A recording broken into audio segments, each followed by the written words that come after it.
So this week we're looking at PC power supplies, or PSUs for short, and hopefully giving you a better idea of what PSU is right for your system. The basic function of the PSU is to convert AC power from your wall socket into DC for all your PC components. A lot of the time the PSU is overlooked while people concentrate on graphics cards and CPUs and so on, but the PSU can not only have a huge influence on your system's stability, it also has the potential to fry everything in your system if it goes wrong. However, if you choose your PSU wisely, you can hugely minimize the risk and in all likelihood never have a problem at all. So let's look at a few things you should look out for in a PC power supply. A good sign of at least a half-decent PSU is it will have protection features such as OVP, this is overvolt protection, UVP, which is undervoltage protection, OCP, overcurrent protection, OPP, overpower protection, and SCP, short circuit protection. Having all of these drastically reduces the chance of your PC ending up as a blazing inferno.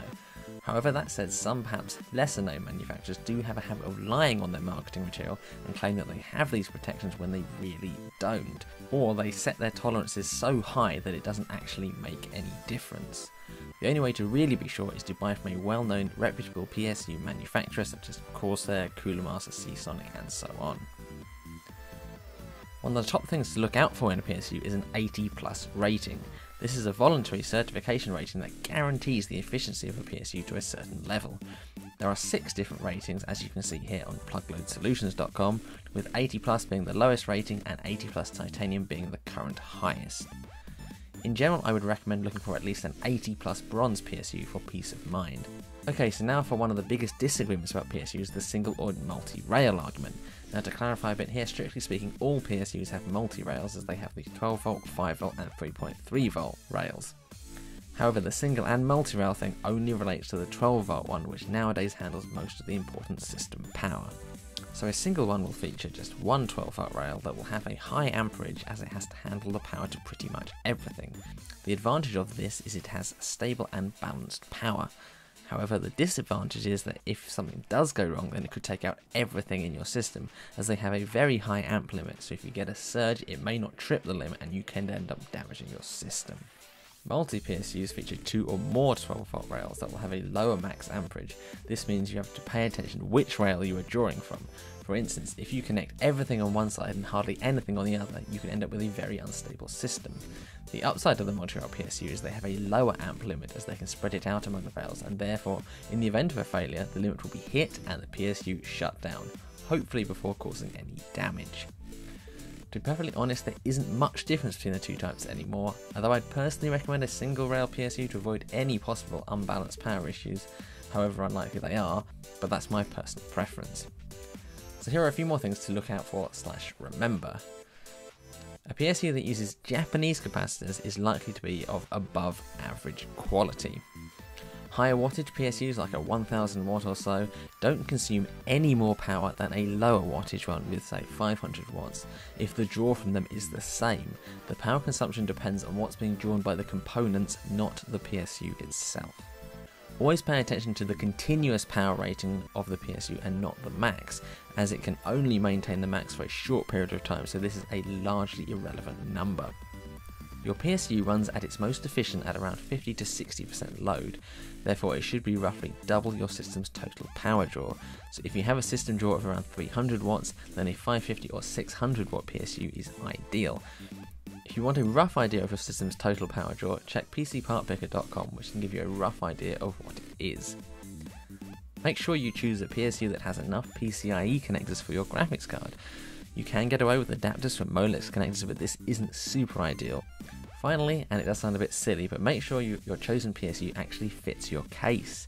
Not all ATX PSUs are exactly the same size, some can be pretty long. For instance, mine used to actually cover my bottom case fan until I upgraded my case to a bigger one. I just want to give a quick mention to coil whine. This is where the electromagnetic coils inside the PSU vibrate, creating an audible sound that is not desirable. This is something that is a reasonably common complaint, not just in PSUs but also graphics cards as well. It's normally due to poor dampening on the coil or being badly connected to the circuit board. Manufacturers tend to cover the coils in glue to try and dampen them to prevent the coil whine. Coil whine is something that's difficult to give advice for, to be honest, but again, generally buying a power supply from a reputable brand will minimise the risk of your PC having it. Modern power supplies most commonly come in the ATX form factor, that's Advanced Technology Extended by the way, and will most likely be the type that you will want to buy. The only exception is really small systems where an SFX power supply would be more suitable. These are basically just a smaller version of ATX and follow the same standards. PSUs can either be modular, semi-modular, or not modular at all. A fully modular power supply is able to have all its cables completely detached like this, so you only have to plug in what you need. Adding in another contact point is generally a negative thing, as it's something else that could go wrong, but to be honest it's so negligible it's hardly even worth mentioning. A semi-modular PSU has the important connectors hardwired in, such as the 24-pin power etc, with the SATA and Molex connectors as options to add if you want or need them. And finally, a non-modular PSU will have all its cables constantly attached, which is generally a bad thing when it comes to keeping your case neat and tidy. Okay, so let's take a look at the connectors commonly found on a PSU. They are the PC main power connector, also known as 24-pin or sometimes 20+4-pin. This connects to and provides the main power on your motherboard. ATX 12V or EPS 12V, these are 4 or 8-pin respectively, and they are for dedicated power to the CPU. They are essential for overclocking. 6-pin PCIe connectors are for graphics cards, and they have a max draw of 75 watts per cable. 6+2 PCIe connectors, so 6 or 8-pin, are for graphics cards, and they have a max draw of 150 watts per cable.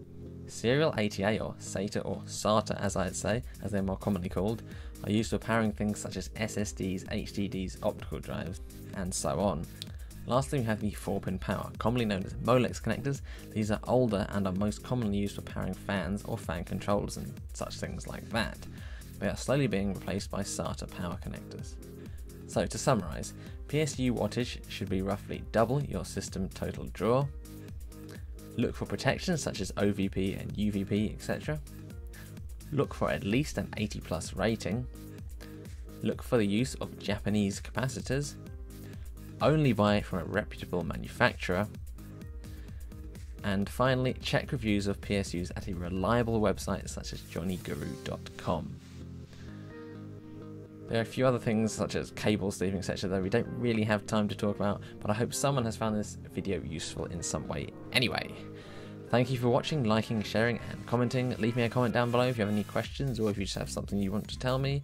Check out our affiliate links in the video description for Amazon if you want to perhaps buy a new PSU, or TourGuide VPN if you're the type of person that values privacy. As always, no pressure to use them if you don't want to. Thanks again for watching all the way to the end. I will see you in the next video.